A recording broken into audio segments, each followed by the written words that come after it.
Este passat dilluns va tindre lloc la presentació del nou director del Palau de la Música, Vicent Ros, després de ser seleccionat en un procés democràtic, reglat, transparent, obert i no polititzat, segons indica la regidora de Cultura i presidenta del Palau, Glòria Tello, qui va ser l'encarregada de la presentació.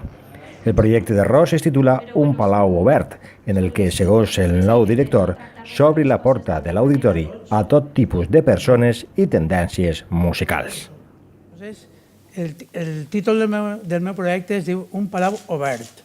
Un Palau Obert té molts significats i a partir d'ahir, jo crec que avui comença el dia en què anem a obrir les portes del Palau i anem a regenerar-lo.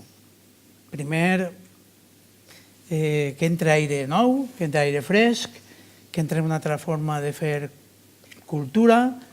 Jo penso que la cultura, això és un contenidor cultural que té que ser vertebrador, que té que ser transparent, que té que ser plural i té que ser de qualitat. I, per supost, democràtic.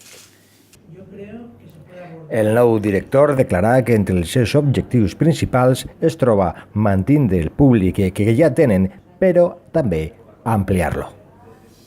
Jo crec que tenim un públic molt important que l'hem de mantindre siga com siga.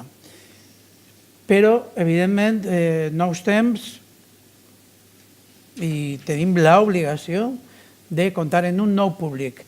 Hem de regenerar-lo. Té que vindre la gent jove que no ve mai a Palau, l'hem de portar així. Hem de ser un reclam per a tothom. És a dir, el Palau se va obrir, aquesta és la meva idea. Vull comptar també en tot el recolzament de la presidenta i si per mi depèn, anem a obrir-lo a tot el món. Anem a obrir-lo a totes les tendències. La música és un llenguatge universal. I, per tant, tenim que aprofitar-nos per a poder comunicar-nos en tot tipus de gent, en el poble, en les classes més desfavorides, en la gent més excluïda. Per tant, hem de treballar de manera molt pedagògica, molt formativa, molt educativa, perquè ja sabem, tots sabem que sense l'educació i sense la formació no n'hi ha futur. Entonces, jo penso i crec que és un apartat en el que hem de profunditzar al màxim. Jo vull que s'integren així tot tipus de música. També afirmà que vol potenciar l'Orquestra de València en l'àmbit internacional de manera que es convertisca en ambaixadora del Palau de la Música pel món. La primera mesura va ser potenciar l'Orquestra de València. L'Orquestra de València té que ser ambaixadora del Palau i de València en el món. La marca Orquestra de València té que estar per tot arreu. Tenim que internacionalitzar l'orquestra. Buscarem tots els mitjans que puguem i que estiguin al nostre abast.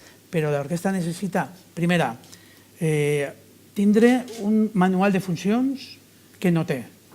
Els músics no saben quins són els seus drets ni les seves obligacions. Sols saben que han de vindre a tocar i anar-se'n a casa. Després, tot això passa perquè també hem de fer un reglament. Després, una altra mesura que penso que és superimportant és la revisió dels nous estatuts. Palau té uns estatuts que són, sembla, de l'any 93. Es troba obsoletos i abstractes. Finalment expressà la necessitat d'incrementar les places de l'orquestra, recordant que actualment hi ha 81 músics en actiu, però cal arribar com a mínim a les 100 places per abordar tot tipus de repertori. En aquest sentit, Glòria Tello apunta les dificultats per a fer-ho per culpa de la llei Montoro. I encara que soleu preguntes a d'ell, jo sí que vull fer una puntualització, que amb la llei Montoro nosaltres, encara que tinguérem diners, no podríem cobrir aquestes places, perquè la llei Montoro ens evita poder contractar més del 0,5% de les baixes produïdes l'any anterior.